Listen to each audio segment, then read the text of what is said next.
Welcome to Hotspot. My name is Marco Strömberg. Today I will have a very interesting conversation with the Israeli ambassador to Sweden, Ziv Nevo-Kuhlman. We will talk about what's happening in the Middle East and how the Israelis look at the development with Iran and the future diplomatic relationships with their neighbors. Welcome to listen to us. Welcome to Hotspot, Mr. Ambassador.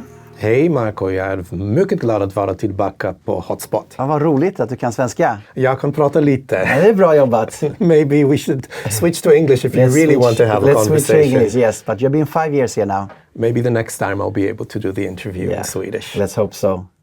Great. You were here about a year ago, and we talked about situation in the Middle East at that time, and now we have a new hot conflict with Iran. I would like you to give the bigger picture in this. I mean, it started 7th October 7, and actually we've seen ever since 1979, after the peace agreement with Egypt, the new arch enemy came for Israel in Iran, which have been building this ring of fire around you. And now we had this war started February 28th.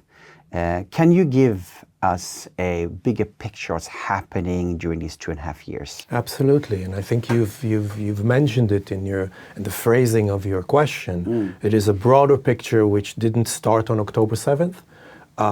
You could say that it started with the Iranian Revolution when it comes to Iran, because we did have a friendly relationship with Iran before that.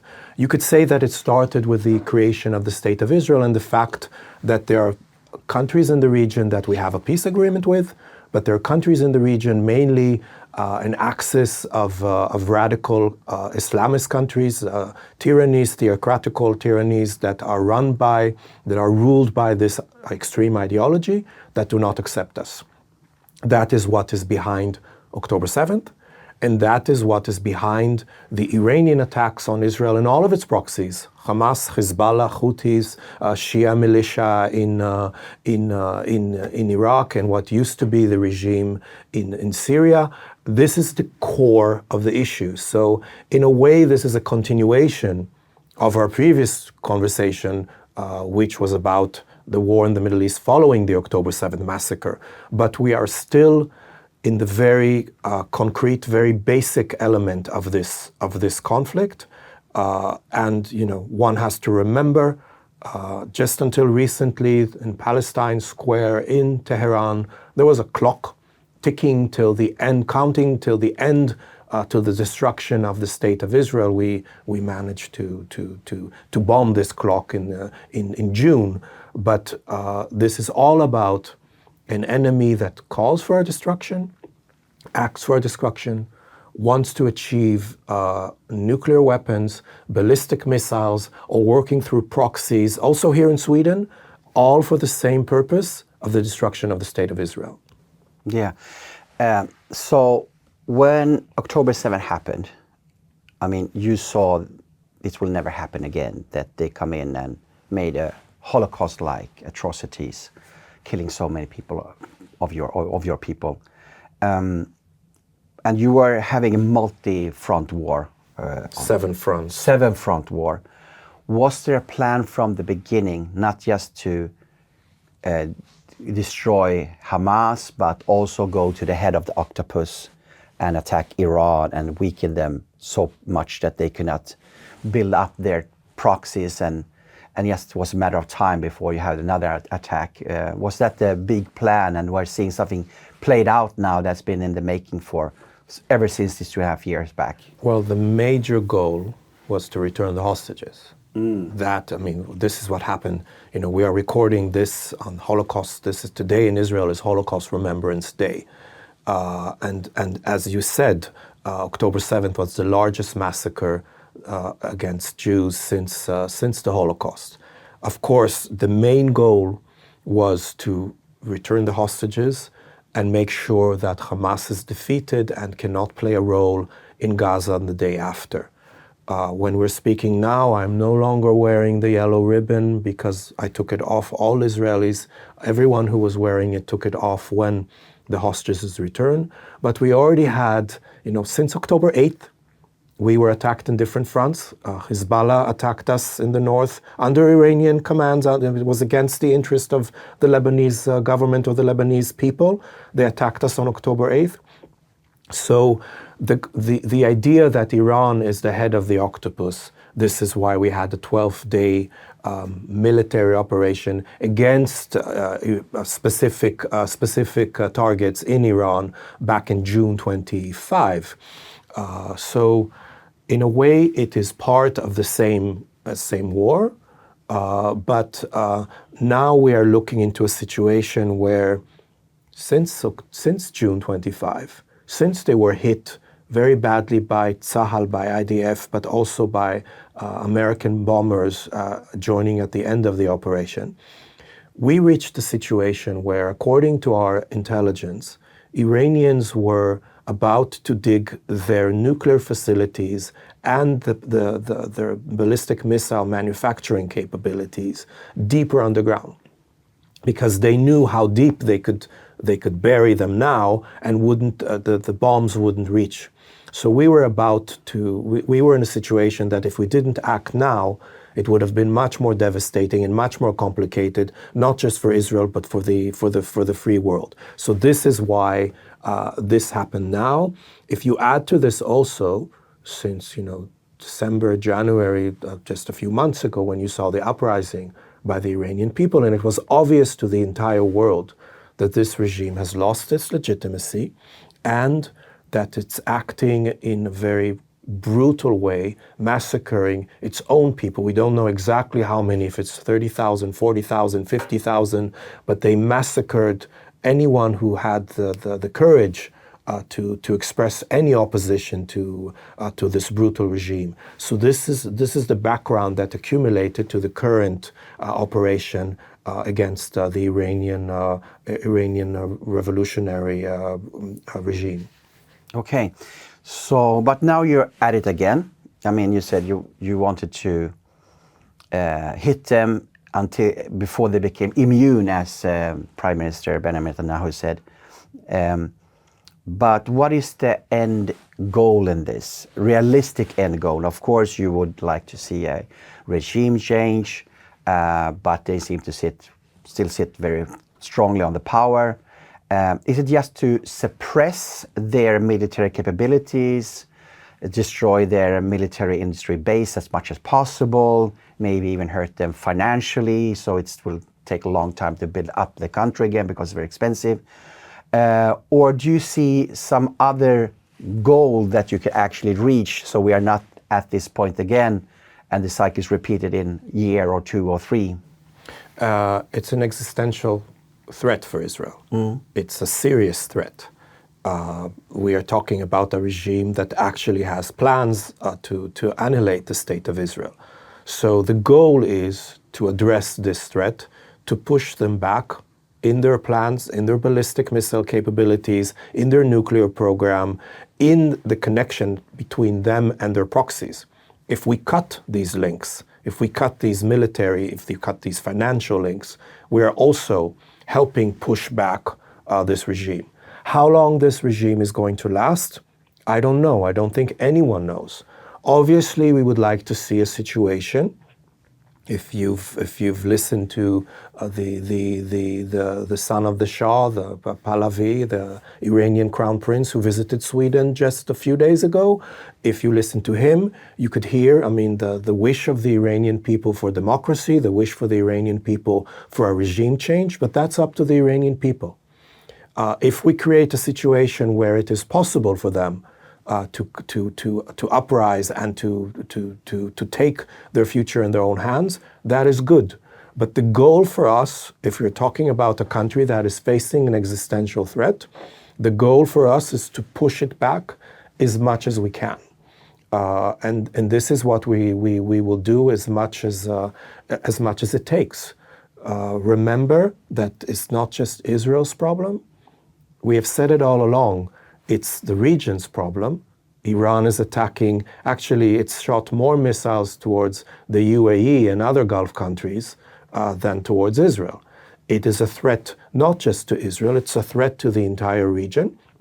It's a threat to the supply of oil, of gas, of important minerals by blocking the Hormuz Straits.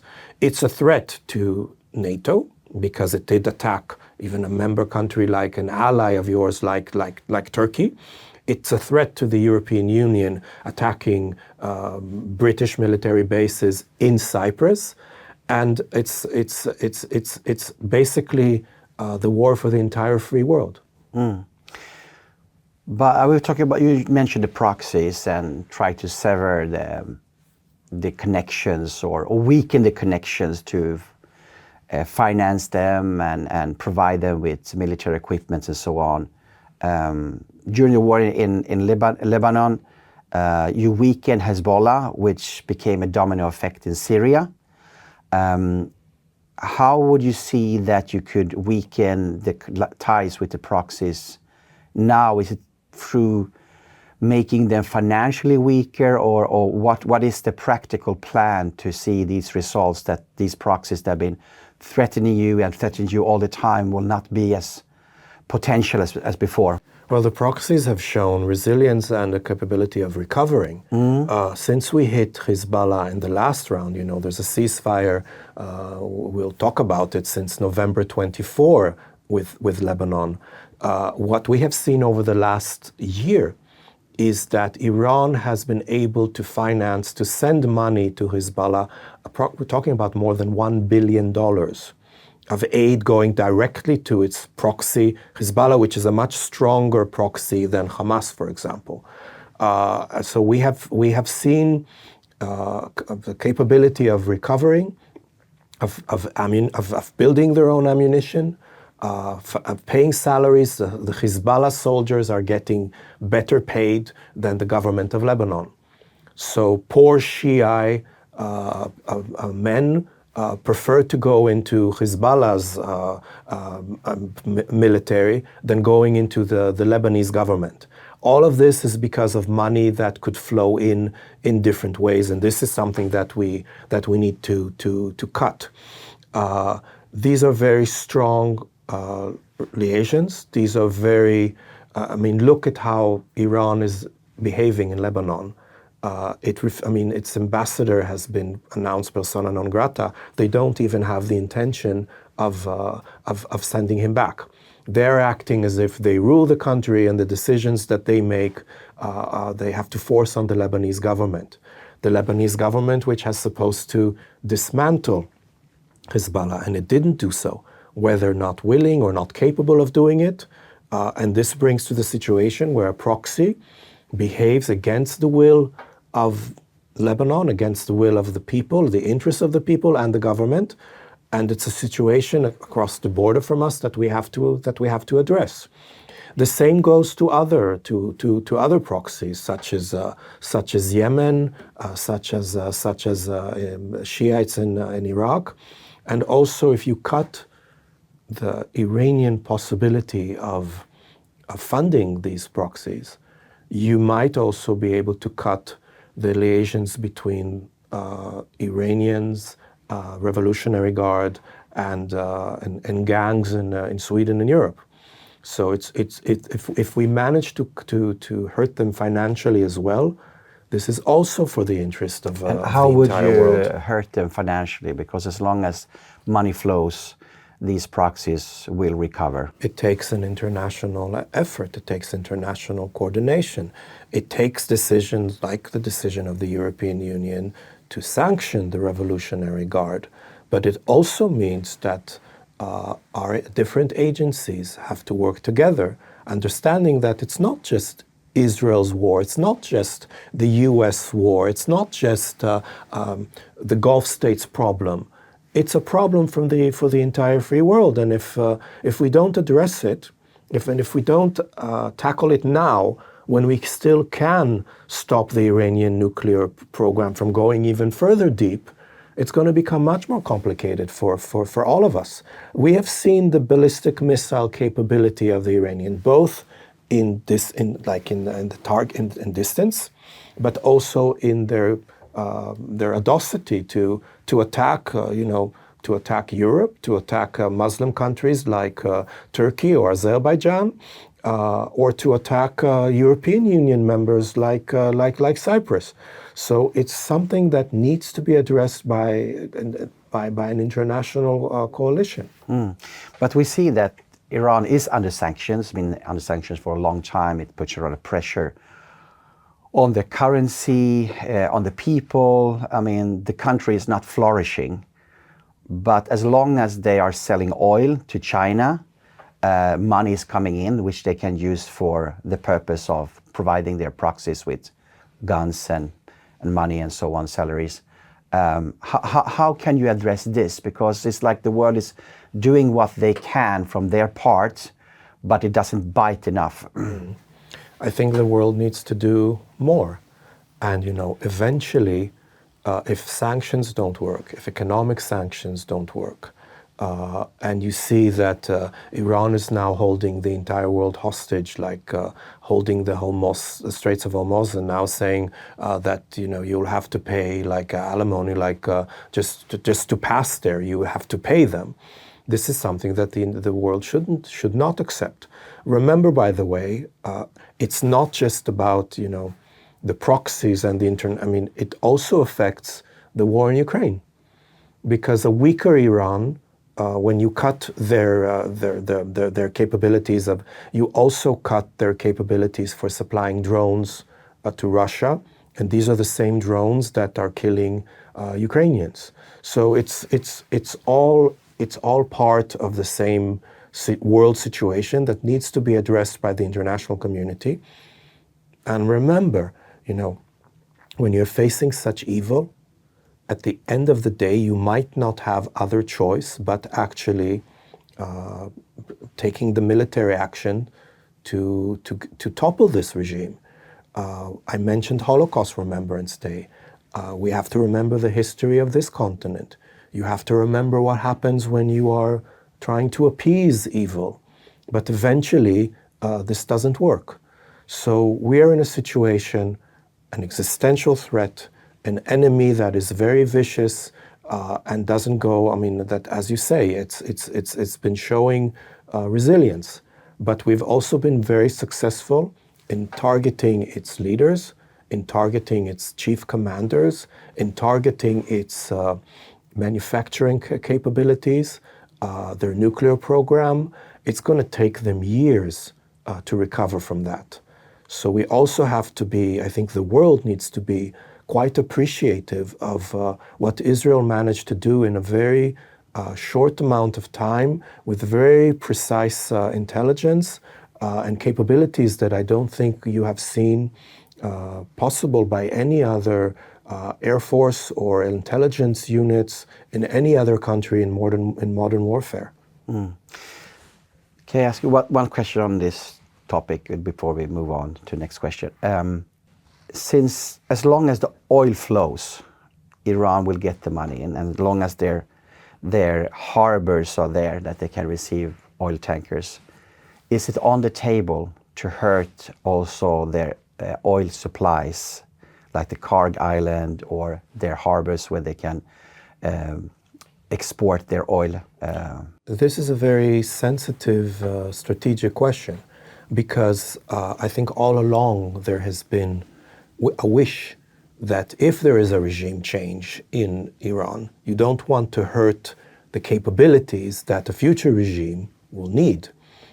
You don't want to hit a civilian infrastructure. You don't want to hit the oil manufacturing capabilities. You also don't want to create a situation where Iran hits the Gulf countries and then you hit the entire region's capabilities.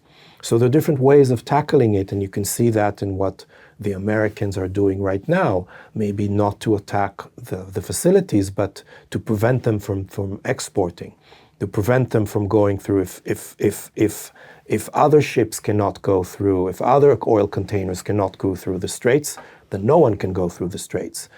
This will affect the Iranian capability of exporting oil, mainly to China and to other countries by bypassing international sanctions. But it's a very delicate question. Nobody wants to see the entire region go up in fire, literally go up in fire. So it's a tough decision. But going back to what I'm saying, that it takes international cooperation, not just by the West, also by countries like China that look at this and say, well, this has nothing to do with us. Well, if oil prices rise worldwide, it affects other countries as well, not just Western economies.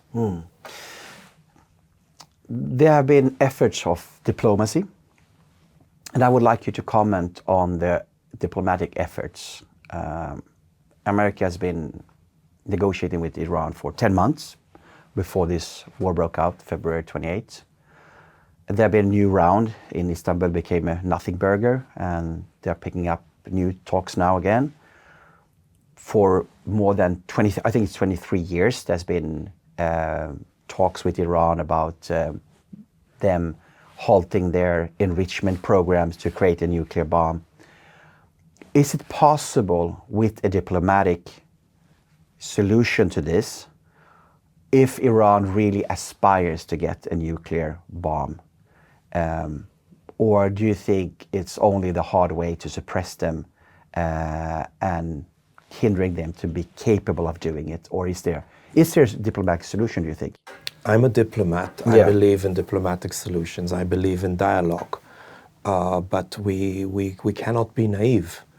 Of course, I believe in negotiating and reaching peaceful solutions. But when you're talking about an evil regime that is led by an extremist ideology that will never accept the existence of the State of Israel, this is not something negotiable for them. They will never accept us. They have deceived the international community time and time again. We're talking about numerous agreements where they were supposed to halt their nuclear program, and they're doing the exact opposite. So they can create a false image of like, yes, we would like to negotiate, and yes, we would like but they are deceiving the international community. They're saying that their nuclear program is for civilian purposes. Why on earth would a country with so much oil need a nuclear program for civilian, for nuclear energy? So there is a limit, and there comes a point I would say for us as mankind, where there's a limit to what diplomacy can do. And sometimes when you're facing extreme evil, like we have faced, for example, during World War II, you understand that diplomacy can only is used to deceive, and eventually other measures need to be taken to eliminate the evilest of regimes. So if diplomacy will not succeed, you have to defeat Iran in different ways. That's what you're saying. Diplomacy hasn't succeeded in any attempt to make the Iranians abandon their nuclear ambitions. So I'm very pessimistic when it comes to future attempts. And do you think it has to do with their religion? I mean, you had a pre-agreement with Egypt. I mean, that was more of an ideology of nationalism and so on. It's maybe easier to compromise.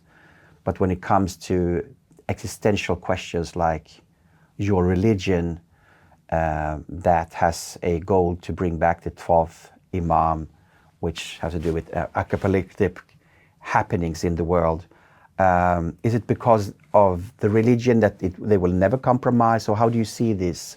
Or is there still like a chance of compromise with the Iranian government? Or so when it comes to the religion of Islam, of course, we have peace agreements with most of our neighbors, our Muslim neighbors in Egypt, in Jordan, the Abraham Accords with several countries in the Gulf, with Morocco. These are all Muslim states. But when you talk about radical Islam, when you talk about jihad, when you talk about the Islamist revolution that actually wants to export its ideology, and then it brings us back to the question of Hamas. These are regimes that will never accept our existence. They might accept a certain truce or moment where they consider the enemy a bit weaker, so then they pause and they will try to overtake again. But when it is this extremist regimes, this is much stronger than national interest or a possibility to negotiate. And what involvement does Israel have in the diplomacy? I mean, you are not involved, of course, in direct talks with Iran.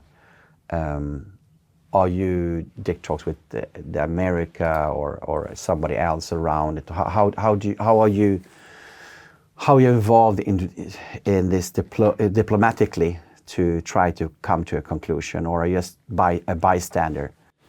We have diplomatic relations with several countries in the region, and we have a dialogue with all of the countries in the region that understand this threat. This is what we've been saying all along, that the Palestinian-Israeli conflict is only a fraction of what is challenging to countries in the Middle East nowadays.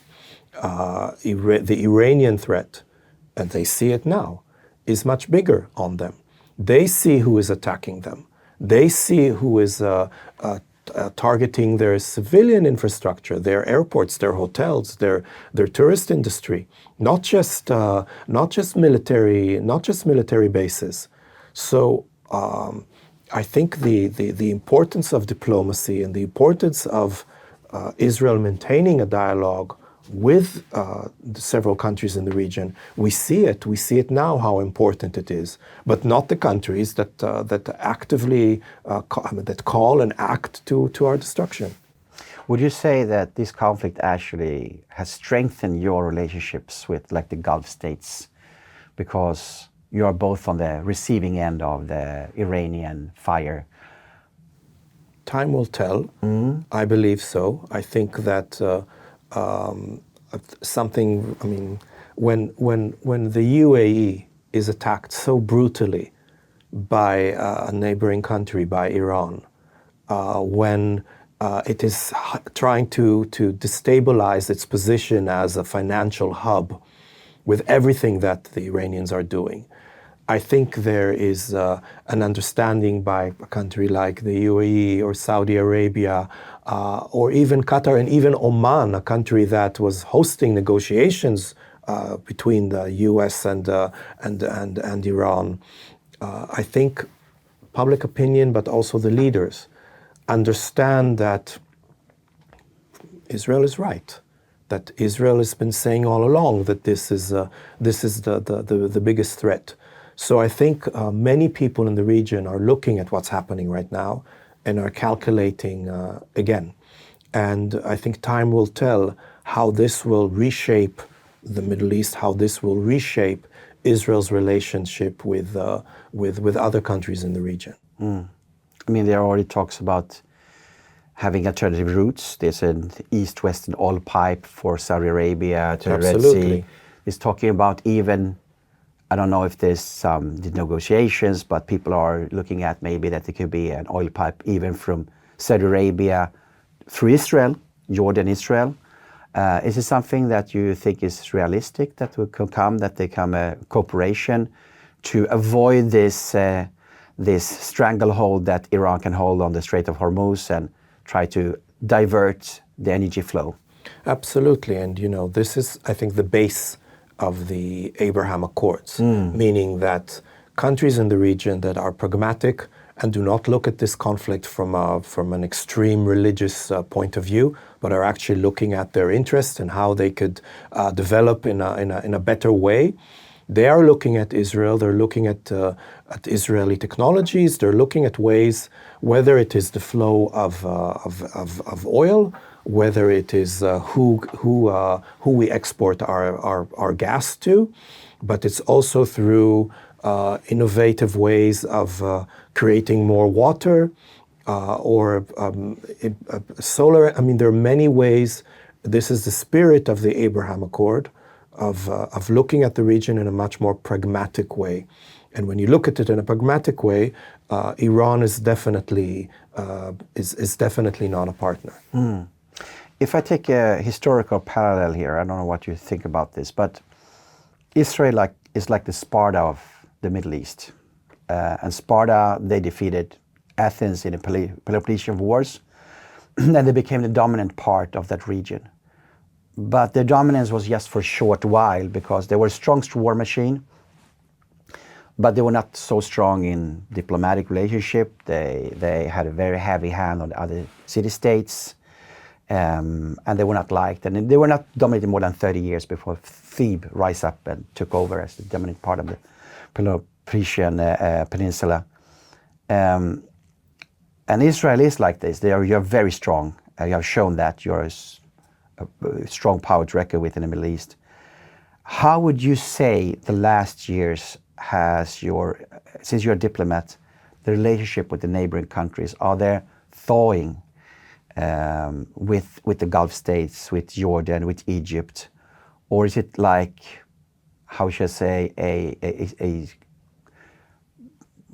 a peace, but it's quite cold peace? We don't want to be like Sparta. We don't want to, I mean, we're not looking for dominance, and we don't want to live forever on war. We want to live at peace with our neighbors. So I think that's a very important difference. I don't know whether the countries in the region are looking at who is the regional superpower and who they need to align with, and whether Iran is weakening now and Israel is getting stronger. So what is that? Is that the role for different countries? That's not the way I would like to look at it. And I also, to make this geopolitical comparison more interesting, you also have to look at the relationship, not just between Israel and its neighbors in the Middle East, also between Israel and the Jewish diasporas around the world. You say that Israel is strong. The Jewish diasporas around the world don't feel very strong right now. There's an extreme rise of anti-Semitism. I mean, there are many communities that have been attacked and do not feel safe. And they look at Israel as an insurance policy of a place they could go to if things go wrong. So you have to remember that we don't just look at things as if we were Sparta, I mean, we also look at our relationship with our brothers and sisters around the world, making sure that we can always be there for them, not just in 30 years, but in hundreds of years to come. If we look at one of your neighbors, and that's Lebanon, you have gone now in with ground troops, you are having air campaigns, you are weakening Hezbollah, you are talking about having a buffer zone, a security zone again, as you had 2006, up to the Litani River.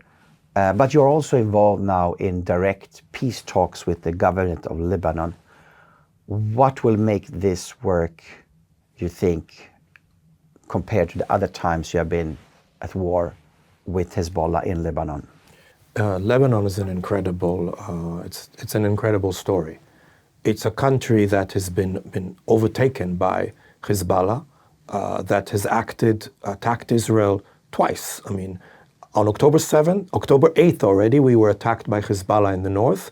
That meant that we had to evacuate hundreds of thousands of Israelis because we were afraid that Hezbollah is going to do the same thing as Hamas did in the south, meaning to invade and to kidnap our civilians. And it attacked us again on March 2nd against the interest of the Lebanese government, against the interest of the Lebanese people, attacking us. And we're talking about thousands of rockets, missiles, and drones, much more than we have actually endured from Iran. And that is after there was a ceasefire agreement in the end of 24.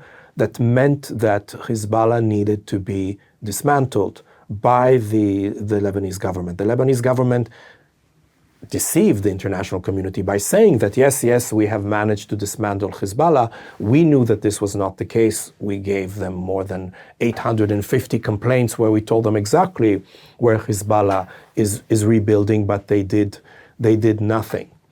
At the same time, we welcomed the negotiations with the Lebanese government. Maybe we could come to a peace agreement with them. Maybe we could build a better future with our northern neighbor. You know, most Lebanese, and we're not just talking about the Christian communities in Lebanon, we're talking about Muslims, even Shia, are sick and tired of Hezbollah, who they still have ministers in the Lebanese government that is pulling this country decades backwards. But it's important when we talk about Lebanon, because I think there's a misconception when you hear the media reporting on the situation there. There is suffering by Lebanese civilians because of this situation, because they're taken hostage by Hezbollah, who is using them as human shields. But there's also a lot of suffering on the Israeli side. We managed to target within 10 minutes more than 100 different sites. We had very specific intelligence that this is where Hezbollah is hiding. We managed to eliminate more than 200 Hezbollah militants because we had the precise intelligence. And the media focuses only on the unintentional damage to civilians who were there. One has to remember, if we want to have stability in the region, whether in Gaza, whether in Lebanon, whether anywhere in the Middle East, we have to dismantle these radical elements. The Lebanese government didn't do so. UNIFIL or any other United Nations organization on the ground didn't do so. So we have to do this in order to protect our neighbors and in order to create a situation where we could have a peace agreement with our Lebanese neighbors. You think it's because Hezbollah is so strong that the Lebanese army doesn't dare to confront them because they are maybe stronger militarily or equal or whatever, I don't know. Is this the reason why you don't see that these agreements were followed up on? Or what reason? Or is that they are entrenched in the government, so actually they don't want, or it's not politically possible? Or? It's a good question. It could be that that they can't, or they're unwilling. And probably it's a combination of both. It means that they need the help of the international community. So instead of, they could say to France or to any other country that sees itself as a guarantor of safety and security of Lebanon, we need help in dismantling Hezbollah. But they said the opposite. They said, no, we managed to, they are no longer south of the Litani River, and we know that it's not true. What also managed to happen under the noses of the Lebanese army and Lebanese government is that Hezbollah moved some of its military installations from the Dahya. Dahya is a very poor area of southern Beirut, mainly Shia, which is the stronghold of Hezbollah. They moved to other places in Beirut, which are not traditionally, they are not Shia, using the other communities as their human shields. And then when Tzahal comes, when Israel comes to target them, they are hiding behind civilians. So it's a situation that we cannot allow. We cannot allow a stronger, they are much stronger than Hamas. They were already waiting to do another October 7th style attack of hijacking through tunnels, of kidnapping our own civilians. So we have to guarantee our safety. And by the way, we are doing something that the Lebanese government should have done under international agreements, ceasefire agreements that it signed. Okay, can we move on to the next country here? And that is Syria, which I think is conundrum. We have a very interesting neighborhood, don't Yeah, we? you do have. And a lot of things happen in Syria since the Assad regime fell. Al-Shara came in, which was a former jihadist or maybe a present jihadist in a suit. We don't know. What is the relationship between Israel, diplomatic correspondence or relationship? How do you see on the Al-Shara regime? Is this somebody you can work with, or are you still trying to figure out what kind of regime this is? So there's good news and bad news, or news that we still don't know exactly what they mean. The good news, of course, is that a major Iranian proxy collapsed. The Assad regime, nobody in the region is regretting its demise. And if you look at the map, you understand that a major source of supply between Iran and Lebanon, Hezbollah, ran through Syria, and this has been cut now. You don't have a favorable regime to Iran that is smuggling weapons into Lebanon. We see the result of this is years of such operations. We see the results now with thousands of missiles that Hezbollah still has in its arsenal. That's the good news. As you said, this is a jihadist. Al-Shara comes from a jihadist background, from Al-Qaeda. He hasn't abandoned that ideology. We are very much concerned about minorities in Syria. The Druze minority, which is a very important minority in Syria, but also in Israel, because they are extremely loyal to Israel. They serve in the army. They are terrified. They're worried about their family members in Syria, the massacres that have been taking place under the Shah regime. But there are other minorities, Kurdish minorities, even the Alawites, which are from the previous regime, Christian minorities. It's extremely important that this regime treats all minorities and allows them to live. And we also will judge this country by its behavior. So it's a very volatile situation where we have to follow the developments. You never know in the Middle East if this is a friend or if this is an enemy, and I think time will tell. The important right now, and this is a result of actions that have been taken by Israel after October 7th, is that a major partner in the Iranian axis has been eliminated, and that's very good news. Do you have seen any signals from Al-Shara regime towards Israel? Any rhetoric where they say that they would like to attack Israel, go down to Jerusalem, deliver it? Or are they just quiet, or is there positive signals that we have to cope with you even if you're not a friend? You are a neighbor, and we try to do the best out of it. Do you get any signals from the Shara government towards Israel and their attitude towards you? I'm pretty sure that there are signals that pass in different channels, and I think eventually time will tell. What we also see from Europe is, on the one hand, or the international community, on the one hand, an approach that says we have to help this regime, we have to help Syria get back on its ground when it comes to sanctions that were imposed on the Assad regime. But on the other hand, the international community needs to remain vigilant, especially if it doesn't want to support a regime that is massacring its own people, especially minority groups. So time will tell. It's a little bit strange because during the time that Al-Shara is in Germany or is in England, at the same time it's persecution against minorities like the Christians, the last thing that came up on social media, how they were attacking Christian stores and going with motorbikes. And we know that the only place in the Middle East where the Christian community is actually flourishing and growing in numbers is Israel. But this is not something that you often hear in media. When Iran was targeting, sending missiles to Jerusalem, missile debris hit all religious sites. I mean, for 3 religions, it hit the roof of the Church of the Holy Sepulchre.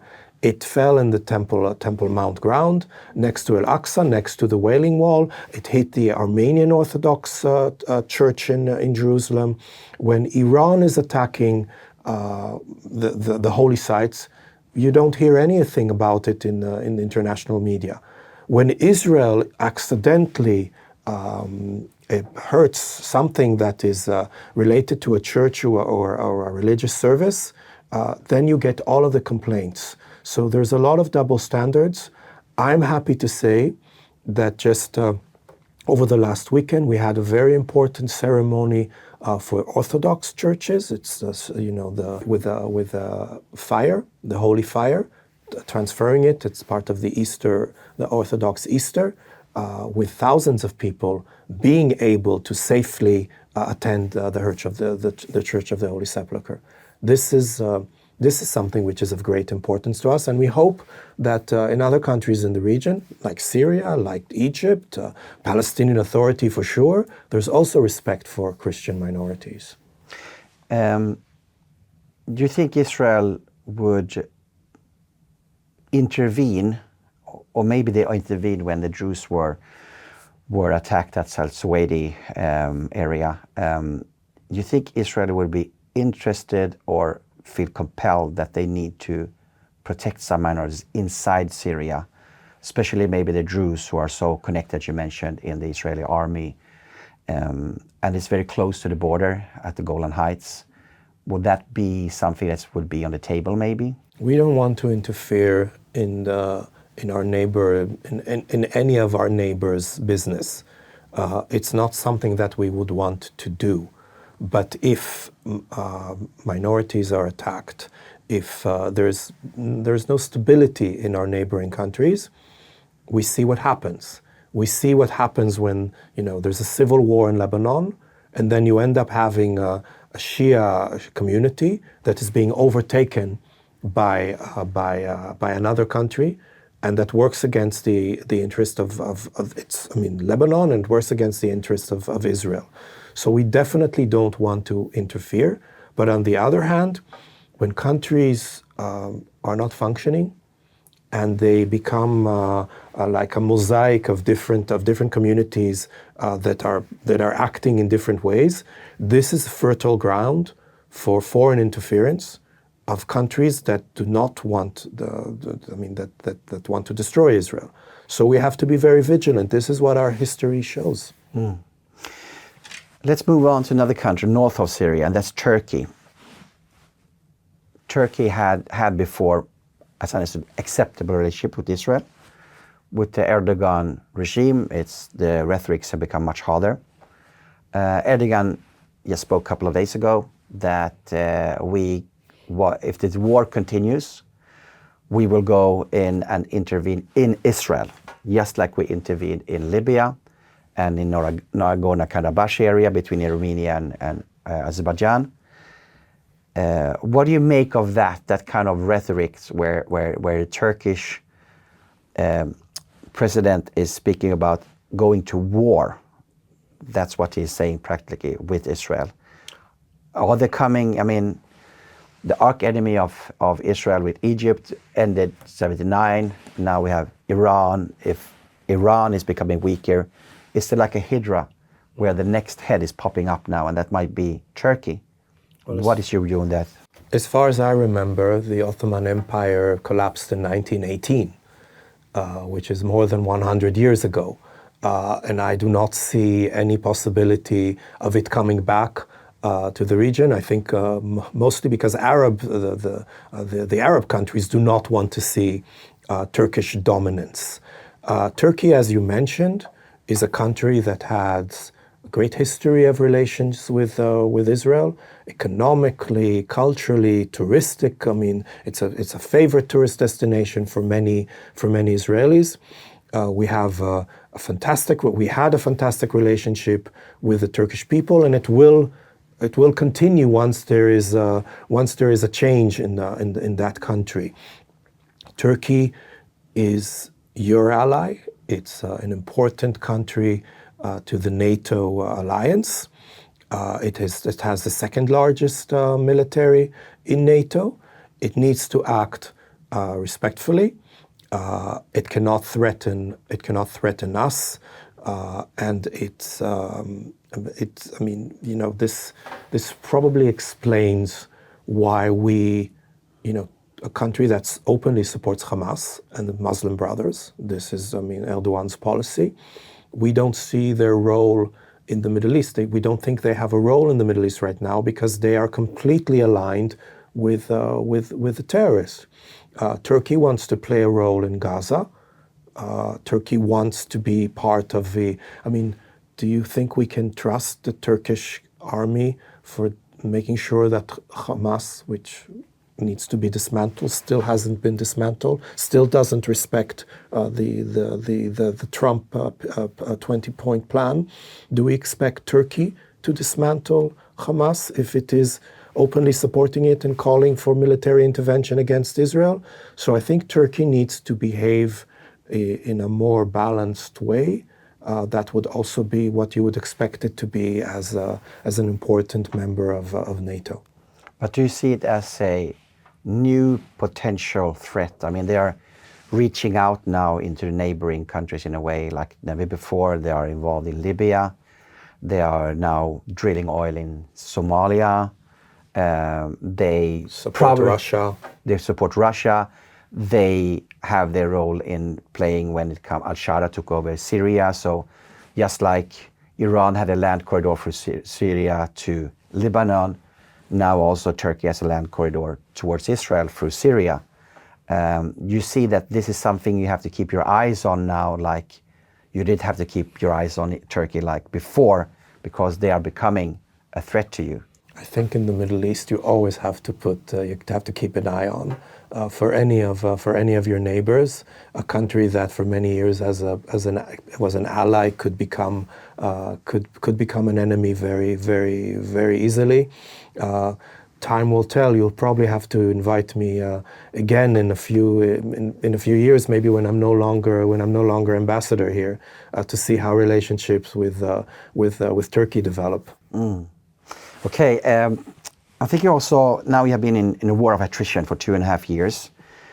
How do Israel cope with the pressure of being in constant war like this? I mean, the wars you've been in before has not been wars of attrition. There's been short wars, 7-day wars, few days wars. But now you've been in a war constantly for 2.5 years. How does the Israelis cope with mentally? Are there coming a tiredness of this war, or do you want to feel that we need to complete this? You also have the economic challenges. The war is costly. You have to have all these interceptors. This is the thing that is everywhere now with these new drone wars, missile wars. The interceptors is the thing that is lacking. You have to replenish these arrows, David Sling, Iron Dome and everything. How can you persist in Israel with this pressure on you after 2.5 years? We're strong and we're resilient. We don't want this war. Obviously, it's a costly war. It will, the money we need to borrow to pay for it, we will probably have to pay for in years to come. There is an impact on our civilians. First of all, the ones who are, most of the country, having to run into shelters. If you're in the north, you have hardly any time. If you're in Tel Aviv, the center or the south, you might have a little bit more time to run into the shelters, but we have shelters and we have a very good defense system. So the country is strong and people are resilient. There is also the cost. Our army is mainly made up of reserve soldiers. So they have to leave their businesses, leave their families, leave their civilian life. And that is obviously also very difficult. So it's been a difficult 2.5, almost 3-year period. We are resilient. And if there's proof for that, if you look at the economic figures for 2025, on the Israeli economy, they are quite astonishing. The shekel has never been stronger, the Israeli currency. If you look at our stock exchange, that went up 51%, outperforming many stock exchanges in the world. Our growth, which, if I remember correctly, was at 2.4%, which is more than the OECD average. Our unemployment is low. If you look at, and of course it was a fantastic year for the Israeli startups, actually making more exits and collecting more money in investment than ever before. So these are the paradoxes that for those of you who know Israel, follow Israel, love Israel, know that when things get tough, we get even tougher and eventually we prevail. There's been a rise of anti-Semitism in Europe. You have the usual suspect, it's the Islamist, of course. You have people who are born in the Middle East coming here, born with that kind of rhetoric since childhood. It's hard to get out of it, of course. You have the leftist who has been, for a long time, been allies with the Palestinian people. But now you also have a anti-Semitism rising up on the right side. We see in the America First movement, there's people who are like Tucker Carlson, Candace Owens, have very, very strong, Nick Fuentes, have very strong rhetoric against Israel. What is your view now that the traditional friends of Israel on the right side, within those ranks, rising up a anti-Semitism that is as strong as on some of the left side or Muslim side? So I am no researcher and I cannot tell you which anti-Semitism from which side that you've described, because you rightly described anti-Semitism coming from the extreme left, from the extreme right, and from immigrant groups or from extreme Muslim groups. I mean, they all exist, and they all exist also here in Sweden, and they are all a threat. And I think we have to look at all of them very, very seriously. What I'm very concerned with is the fact that anti-Semitism today it's a process that researchers call the Israelification of anti-Semitism. That following the Holocaust, following World War II, you can no longer say certain things about the Jews without being outcasted. So you can no longer say, you can, but you will be considered an anti-Semite, and that's not something nice that somebody wants to be called. So you cannot say Jews control the media, Jews have all of these conspiracies, Jews are after blood, Jews are this, Jews are that. But if you say it against Zionists, that's totally accepted in many circles. And that's something that worries me a lot, because it's about the legitimacy of my country. It's about the legitimacy of our battle to defend ourselves. And people saying, no, we're not anti-Semites. We're just anti-Zionist. If you are a Jew and you come out against the state of Israel, then we will accept you. And they don't understand that they're basically taking the same rhetoric, the same accusations, the same language, it's both the conspiracy and the evil attributions to Jews. You're just changing that and putting Israel instead. And that's something that worries me, and that's something that we definitely need to address together.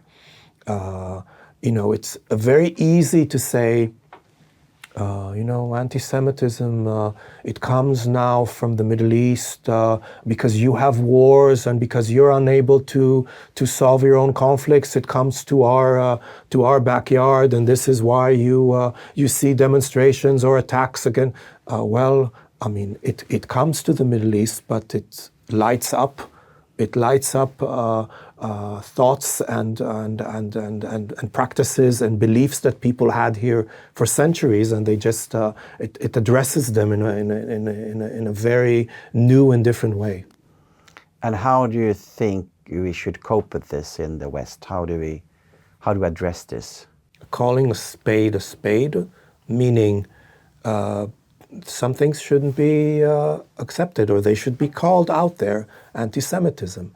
I mean, when you see certain things in demonstrations every weekend in the streets of Stockholm or other places around the country, where you see anti-Semitic images of, of my prime minister with hands full of blood, counting money, and all the things that you used to see in parades against Jews. Now you just replace it with Israelis.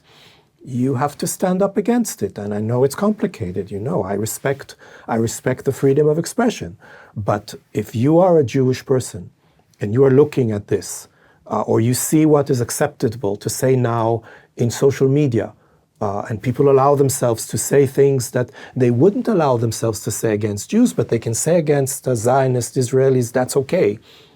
I think we need to change the norms of what is accepted and what is not accepted if we want to have Jewish life in this country and in other countries. You can't just lock up the Jewish community and say, well, we help you with security because it's unsafe for you and you have been unjustifiedly attacked since October 7th.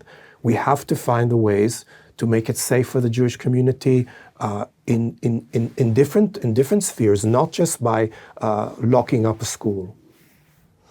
Okay, thank you so much for this very interesting conversation about the current situation in the Middle East. And as I understand, you will move back to Israel this summer. Can you just give the viewers a little bit insight what's happening next for you? Well, as an Israeli diplomat, I move from different postings, and after serving my country for the last almost 5 years in Sweden, very challenging times, I go back to Jerusalem, to the foreign ministry, and I am looking forward to seeing many friends, meeting many friends, welcoming many friends from Sweden back in Jerusalem, back in Israel. And I am also pretty confident that you will continue your very important dialogue and exchange with Israel, also with my successor. Thank you so much, Ambassador. Tack så mycket. Tack. Vi ses i Israel. Vi ses i Israel. Tack så mycket. Och tack du som har tittat på programmet. Sprid det gärna på sociala medier. Och välkommen tillbaka nästa vecka till nya program. Tack så jättemycket.